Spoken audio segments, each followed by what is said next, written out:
어떤 합의가 없어도 관계는 맺지요. 친분을 맺을 수는 있지요. 그런데 언약이라는 것은 법적인 측면을 가진 관계를 만들어냅니다. 언약을 맺으면 서로에게 구속력이 있습니다. 그래서 상대에 대한 의무를 성실하게 이행해야 되는 그런 법적인 관계가 되죠. 그리고 이것은 공식적인 합의입니다. 언약은 어느 정도의 그 틀이 있게 마련입니다. 그런 틀에 따라서 언약이 맺어지고 합의죠. 당사자들 간에 동의가 있어야 되는 겁니다. 이게 언약이다 이렇게 얘기했습니다. 이 언약이 크게 세 가지 종류가 있습니다. 구속 언약이 있고요. 그리고 창조 언약 혹은 행위 언약이라고 하는 게 있고, 그리고 은혜 언약이라는 게 있습니다. 구속 언약이라는 것은 삼위 하나님과의 관계의 언약입니다. 우리랑 상관없이 성부, 성자, 성령이 우리를 구원하기 위해서 창세전에 미리 약속을 하신 거예요. 그 구속 언약에 따라서 우리의 구원의 역사가 이루어졌던 겁니다. 그리고 창조 언약이라는 것은 아담이 타락하기 전에 아담과 맺었던 언약이에요. 이것은 행위 언약, 창조 언약 이렇게 이야기합니다. 은혜 언약이라는 것은 아담의 타락 이후에 맺어진 모든 언약들을 은혜 언약 이렇게 이야기합니다. 은혜 언약의 제일 첫 번째가 노아 언약이고요. 두 번째가 아브라함 언약, 그리고 모세 언약, 그리고 다윗 언약, 그리고 새 언약 이렇게 언약들이 있습니다. 제일 첫 번째가 아담 언약, 그리고 노아 언약, 아브라함 언약, 모세 언약, 다윗 언약, 새 언약이 있습니다. 그렇게 6개의 은혜 언약이 있습니다. 그 중에 우리가 구속 언약을 살펴봤고, 오늘은 창조 언약 혹은 행위 언약에 대해서 살펴보도록 하겠습니다. 창조 언약은 아담이 타락하기 전에 하나님과 아담이 맺은 언약입니다. 행위 언약이라고도 말하는 이유는 아담의 행위에 따라서 상과 벌이, 복과 저주가 결정되기 때문에 행위 언약 이렇게 이야기하죠. 그런데 창세기 1, 2장 혹은 성경 전체를 살펴봐도 하나님이 아담과 언약을 맺었다는 얘기가 명시적으로 나와 있지 않습니다. 성경 어디에도 창조 언약, 행위 언약 이런 말이 없습니다. 그래서 이것을 언약으로 볼 거냐 말 거냐 이런 논쟁들이 있습니다. 그런데 우리가 어떤 사실에 대해서 명시적으로 말하지 않았더라도 그것을 암시하는 서술들이 있으면 그 사실이 이렇다라고 얘기할 수 있는 측면이 있죠. 예를 들어 두 사람이 결혼을 했습니다. 그런데 소설을 쓰면서 두 사람이 결혼했다 이렇게 명시적으로 얘기하지 않더라도 결혼을 했다는 것을 암시해 충분히 알 수 있는 내용들이 있으면 결혼했다는 것을 이야기하는 거로 볼 수 있지 않습니까? 두 사람이 아름답게 지창을 했고, 두 사람이 서로를 한 몸이라는 것을 알아봤고, 두 사람이 함께 살기로 함께 살아가게 되었습니다. 그런 서술만 있어도 두 사람이 결혼을 했구나 이렇게 알 수 있지 않습니까? 그래서 행위 언약이라는 말, 창조 언약인 말이 없더라도 이 1, 2장만 자세히 살펴보면 이게 하나님과 아담 사이에 언약을 맺은 것이구나 알 수가 있습니다. 그리고 성경 전체를 보면 이 하나님과 아담 사이에 창조 언약을 맺었다고 볼 수 있는 구절들이 몇 구절이 있습니다. 그래서 오늘은 우선 1, 2장을 살펴보면서 하나님과 아담이 어떤 언약을 맺었는지를 살펴보고, 그리고 성경의 다른 부분들을 보면서 이게 왜 하나님과 아담이 언약을 맺은 것이라고 말할 수 있는지를 살펴보도록 하겠습니다. 창세기 1, 2장 내용을 한번 살펴보죠. 창세기 1장에 하나님이 천지를 창조하신 이야기가 있습니다. 하나님의 창조는 하나님 나라를 이루기 위한 창조입니다. 하나님께서는 자기 백성들이 하나님이 주신 땅에서 하나님의 통치를 받으면서 복을 누리는 나라, 그런 나라를 만들기를 원하셨습니다. 그래서 하나님께서 사람들을 만드실 때 정말 좋은 환경에서 살아갈 수 있도록 만들어 주셨죠. 6일의 창조는 사람에게 초점이 있습니다. 사람들이 마음껏 행복을 누리고 살아갈 수 있는 그런 세상을 만드는 데 초점이 있습니다. 하나님께서 사람들이 정말 살기 좋은 환경을 만들어 놓고, 그리고 마지막에 사람을 만드셨어요. 그러고 나서 이 사람들에게 안식의 복을 누리게 하십니다. 2장 3절 한번 보십시오. 하나님이 그 일곱째 날을 복되게 하사 거룩하게 하셨으니 이는 하나님이 그 창조하시며 만드시던 모든 일을 마치시고 그날에 안식하셨음이니라. 하나님이 창조하시고 나서 마지막 일곱째 날에 안식을 하셨습니다. 하나님이 안식하신 것은 하나님이 쉬셨다 이렇게 이야기할 수 없습니다. 하나님이 쉬면 세상은 유지되지 않습니다. 여기서 하나님의 안식은 사람들에게 주고 싶은 복이 안식의 복이라는 것을 보여주는 거예요. 하나님께서는 세상을 다 만들어 놓고 사람들을 만들고 그 다음에 이 사람들이 안식의 복을 누리기를 원하셨습니다. 사람들에게 주고 싶은 안식의 복이 무엇인지가 2장에 나와 있습니다. 2장 15절부터 18절이 사람들에게 주고 싶은 안식의 복의 내용입니다. 2장 15절 한번 보십시오. 여호와 하나님이 그 사람을 이끌어 에덴 동산에 두어 그것을 경작하며 지키게 하시고, 에덴 동산에서 살아가게 하셨죠. 하나님이 사람들이 살 수 있는 에덴 동산이라는 좋은 환경을 주셨습니다. 에덴 동산은 아름다운 동산이고 에덴 동산은 풍요로운 동산입니다. 사람들에게 결핍이 없이 풍요롭게 살아갈 수 있는 동산이 에덴 동산입니다. 그 에덴 동산이라는 좋은 환경을 주신 것이 하나님이 주신 안식의 복 중에 한 가지의 요소입니다. 두 번째 요소 문제 보십시오. 16절입니다. 여호와 하나님이 그 사람에게 명하여 이르시되 동산 각종 나무의 열매는 내가 임의로 먹되.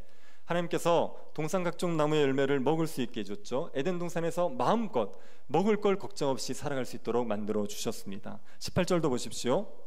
여호와 하나님이 이르시되 사람이 혼자 사는 것이 좋지 아니하니 내가 그를 위하여 돕는 배필을 지으리라 하시니라.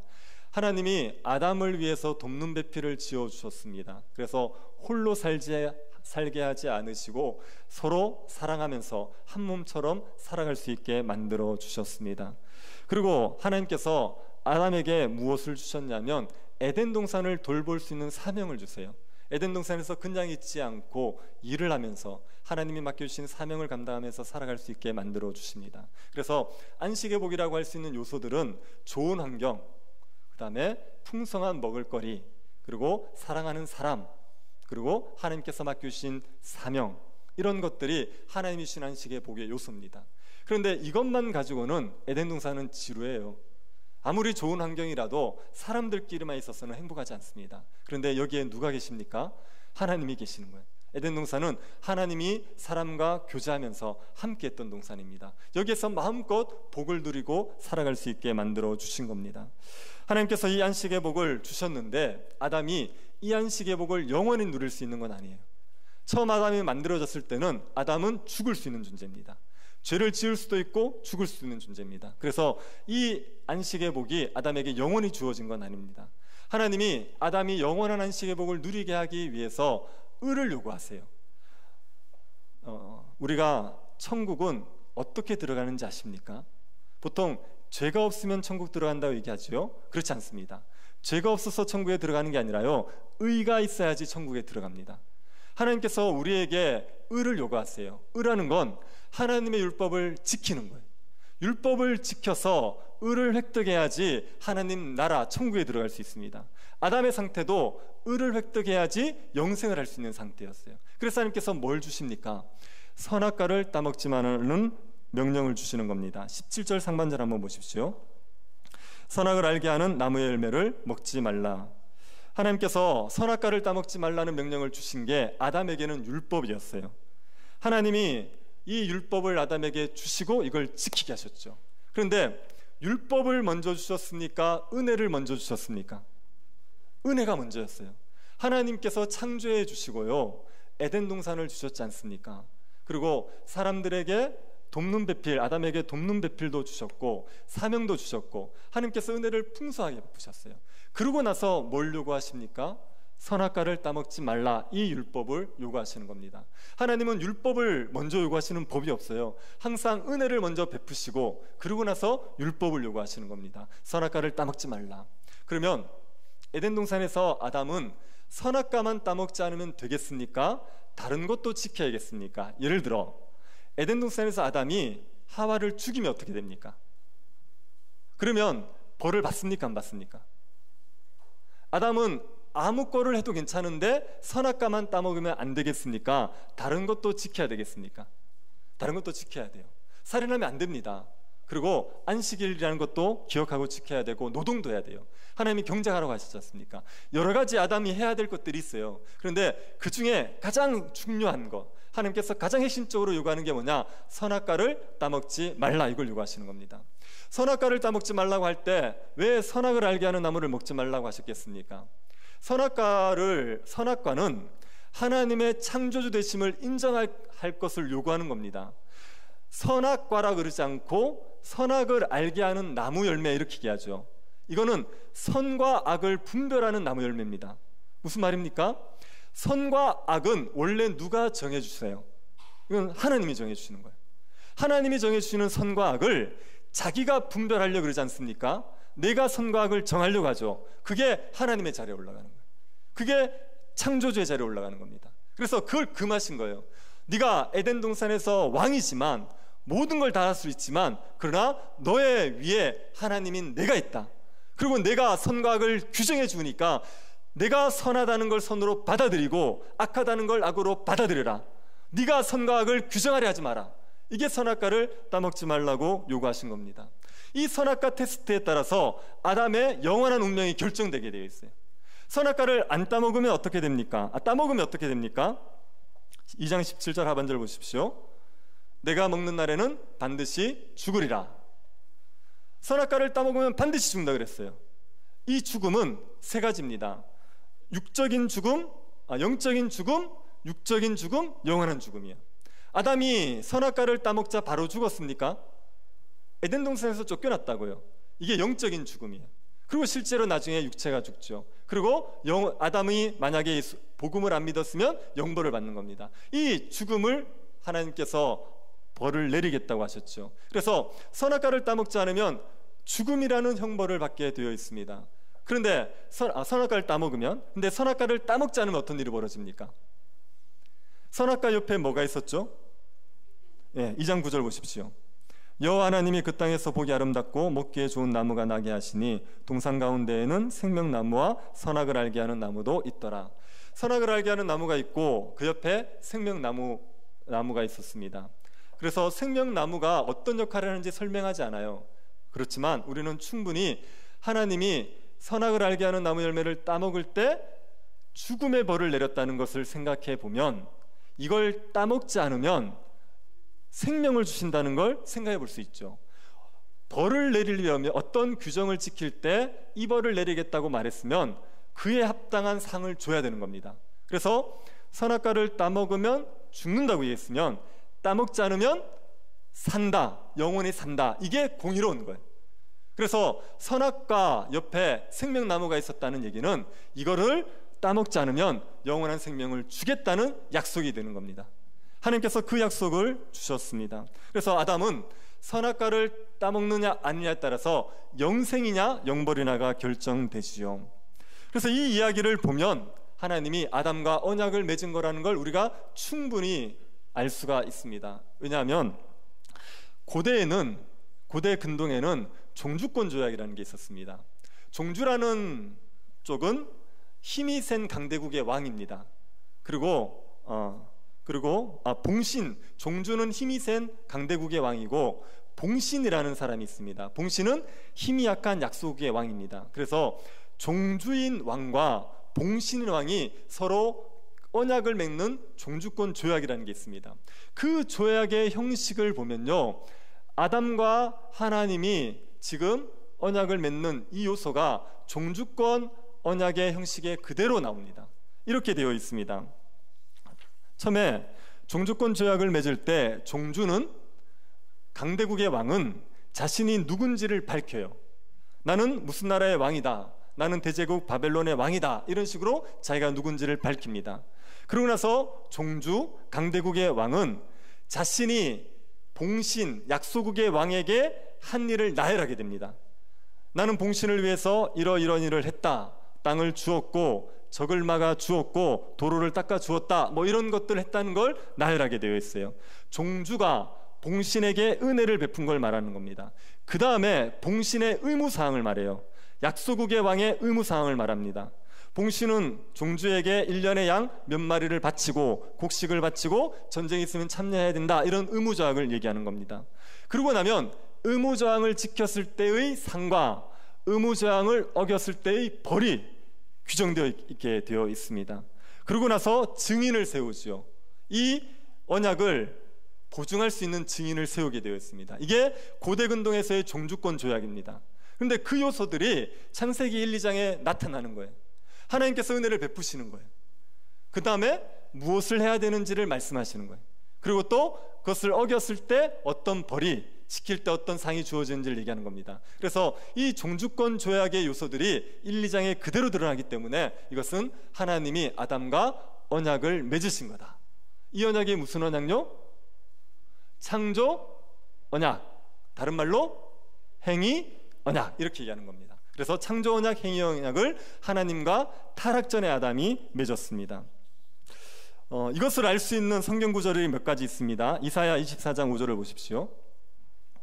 땅이 또한 그 주민 아래서 더럽게 되었으니 이는 그들이 율법을 범하며 율례를 어기며 영원한 언약을 깨뜨렸음이라. 여기에 땅이라고 얘기할 때요, 이 땅은 이스라엘 땅이 아닙니다. 이방 땅들입니다. 그리고 주민이라고 얘기할 때도 이스라엘 백성이 아니라 이방 백성이에요. 그들이 땅을 더럽혔다고 얘기해요. 그런데 그것이 율법을 범하고 율례를 어기고 영원한 언약을 깨뜨린 거랍니다. 근데 여러분, 하나님이 이방인들과 언약을 맺은 적 있습니까? 이방인에게 율법을 준 적 있습니까? 없지요. 그런데 이사야 선지자는 이방인들이 율법을 어긴 것이 영원한 언약을 깨뜨린 거라는 거예요. 그럼 이 영원한 언약은 언제 맺어진 겁니까? 이게 아담과 하나님이 맺었던 창조 언약인 거예요. 행위 언약인 겁니다. 그래서 율법이 없는 이방인들도 자신의 행위에 따라서 심판을 받게 되어 있어요. 왜? 아담에게 속해서 이미 행위 언약을 맺은 거예요. 그래서 이들이 율법에 거슬리는 죄를 짓지 않습니까? 살인이나 간음, 도둑질하면 하나님 앞에 언약을 깨뜨린 것이 되어서 심판을 받게 되는 거죠. 그래서 이 구절을 봐도 아담과 하나님이 언약을 맺은 것이라 우리가 생각해 볼 수가 있습니다. 그리고 호세아서 6장 7절도 보십시오. 그들은 아담처럼 언약을 어기고 거기에서 나를 반역하였느니라. 아담처럼 언약을 어겼다, 이렇게 얘기하죠. 아담이 언제 언약을 맺었습니까? 이게 창조 언약, 행위 언약을 얘기하는 겁니다. 이 아담이라는 말은 사람이 될 수도 있고 지명이 될 수도 있어요. 그래서 사람으로 보면 그러면 하나님이 아담과 언약을 맺은 거예요. 근데 그것을 아담이 어겼듯이 이스라엘 백성들도 어긴 거죠. 하나님이 아담과 창조 언약을 맺었을 때 아담이 범죄하면 벌을 받습니다. 아담이 순종하면 복을 받습니다. 이게요, 이스라엘 백성들이 시내산 언약을 맺은 것과 유사해요. 그래서 이스라엘 백성들은 시내산 언약을 잘 지키면 하나님 나라의 복을 이스라엘 나라에서 누릴 수 있습니다. 그런데 시내산에서 주신 율법을 잘 지키지 않으면 그러면 저주를 받게 되어 있어요. 그런데 이스라엘 백성들이 그 율법을 어겼어요. 그게 아담이 하나님과 맺은 언약을 어긴 것과 같다. 그래서 호세아 선지자가 아담처럼 언약을 어겼다, 이렇게 말하는 겁니다. 그래서 이 구절을 봐도 하나님이 아담과 언약을 맺었다라고 우리가 생각해 볼 수 있습니다. 로마서 5장은 더 확실합니다. 5장 12절 보시겠습니까?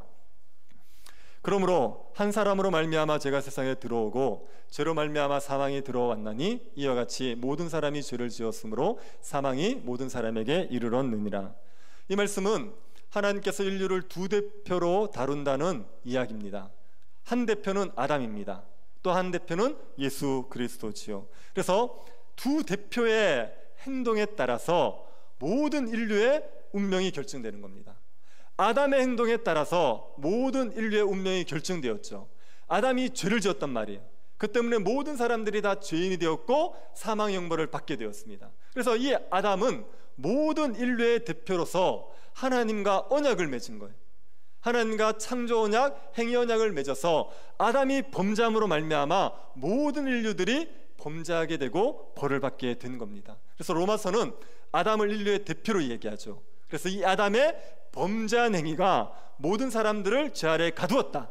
그럼 이제 아담이 하나님과 언약을 맺었다라고 우리가 충분히 생각해 볼 수가 있는 겁니다. 하나님께서 아담과 이런 언약을 맺으셨습니다. 그런데 아담은 범죄하지요. 아담이 실패한 것은 정말 하나님이 주신 좋은 조건 속에서 실패한 거예요. 아담은 선악과를 안 따먹으면 먹을 게 없습니까? 얼마나 먹을 게 많습니까? 선악과를 따먹지 않아도 얼마든지 마음껏 먹을 수 있어요. 거기서 마음껏 복을 누리고 살 수 있습니다. 그런데 이 선악과를 따먹은 거죠. 이거는 정말 좋은 환경에서 하나님의 말씀에 순종하지 못하고 실패한 거예요. 선악과를 따먹지 말라는 규정 자체는요, 어려운 시험이 절대 아닙니다. 이거는 충분히 아담이 지킬 수 있는 쉬운 시험이에요. 그런데 여기에 실패하는 겁니다. 하나님께서요, 이런 선악과를 따먹지 말라는 율법을 주신 것 자체가 은혜거든요. 뭘 주시고 싶어서요?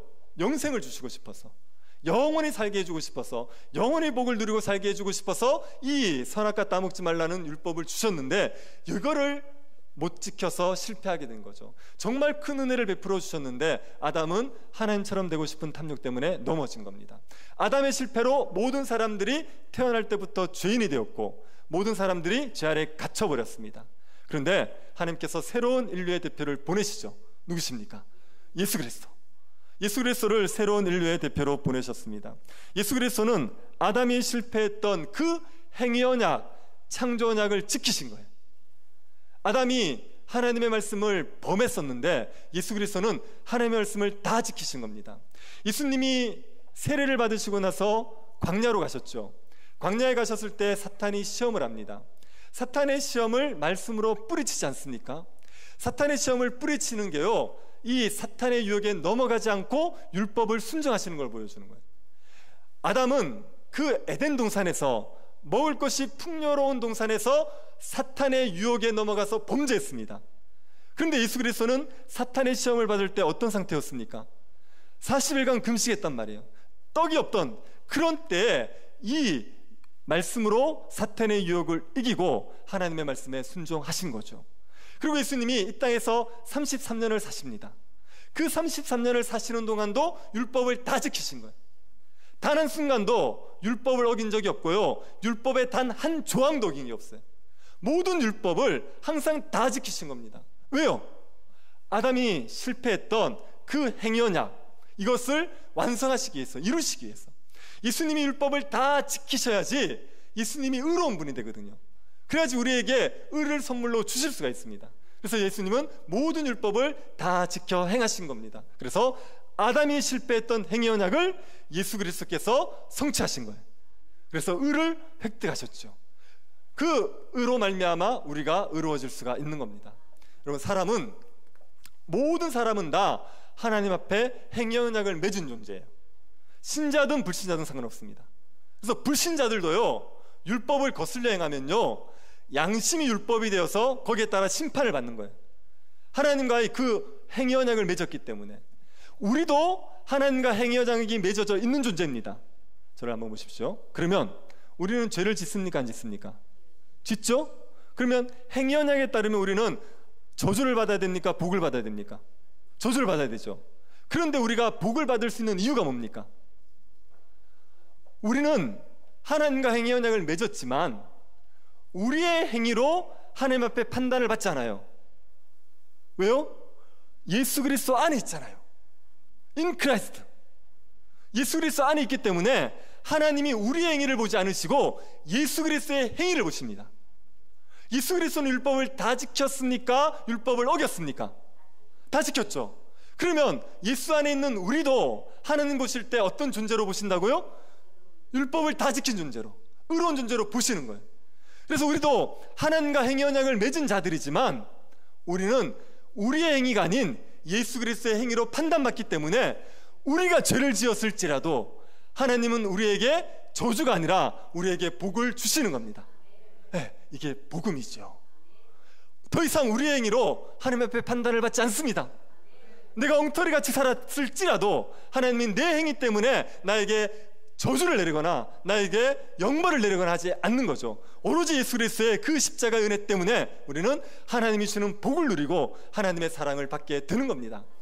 이제 마음껏 죄를 지어도 되죠? 신자가 율법을 안 지켜도 되느냐? 그렇지 않아요. 나중에 신의 산 언약 할 때 제가 설명할 건데, 여러분이 율법을 잘 지키느냐에 따라서 하나님 나라의 복을 누리는 게 다릅니다. 신자가 율법을 잘 지키면 지킬수록 하나님 나라의 복을 더 풍성히 누리게 되어 있어요. 원래 하나님 나라의 복은 다 주어진 거예요. 그런데 그것을 얼마나 누리고 살아가느냐, 그건 나는 우리가 율법에 얼마나 순종하느냐에 따라 달라요. 경험으로 아시죠? 말씀에 순종할 때가 행복합니까? 죄를 지을 때가 행복합니까? 죄를 지으면서 십자가 복음을 붙들어서 내가 의로워졌다 믿자 그래봐야 잘 안 돼요. 이게 들 문제가 잘 아닙니다. 그래서 율법에 잘 순종할 때 하나님 나라의 복을 풍성히 누리는 거예요. 그런데 그 율법에 순종하게 만드는 동력이 어디서 나오느냐면, 나의 행위로 하나님 앞에 판단받지 않고 예수 그리스도의 때문에 내가 하나님 앞에 완전히 의로운 자가 인정되었다는 걸 믿는데, 이 복음을 믿는 데서 율법을 지킬 동력이 나오게 되어 있습니다. 내가 열심히 살아서 하나님의 인정을 받는다고 생각하면 열심히 살 수 있는 동력이 생기잖아요.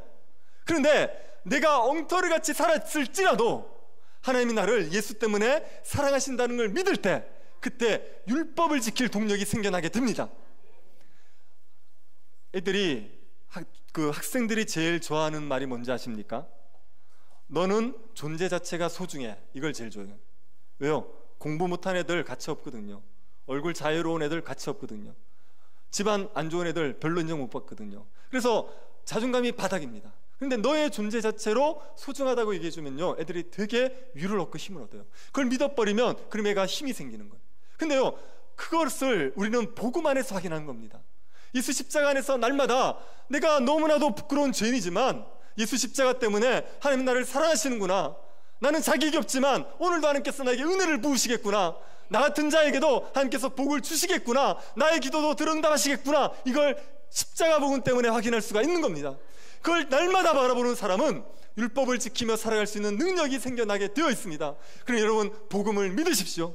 우리의 자격 없음에도 불구하고 예수 십자가 때문에 하나님이 나를 완전히 의로운 자로 인정한다는 걸 되새기고 이걸 믿으시기를 바랍니다.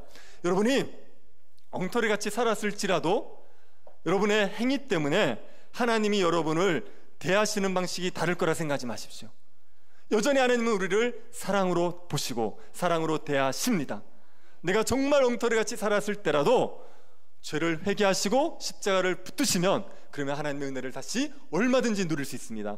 열심히 살아서 은혜를 회복하는 게 아니라 믿음으로, 나 같은 자라도 하나님께서 사랑하신다는 걸 믿는 그 순간 하나님 나라의 복을 우리가 누릴 수가 있습니다. 여러분이 혹 잘 살았을지라도 그것 때문에 하나님이 여러분을 더 사랑해 줄 거라고 착각하지 마십시오.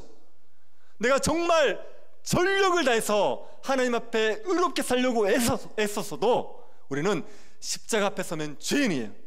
우리는 오로지 십자가만 의지해야 됩니다. 그 십자가 때문에 의로워질 수 있다는 걸 믿으셔야 됩니다. 이 복음을 붙드셔서 복음 안에서 하나님의 사랑을 확신하십시오.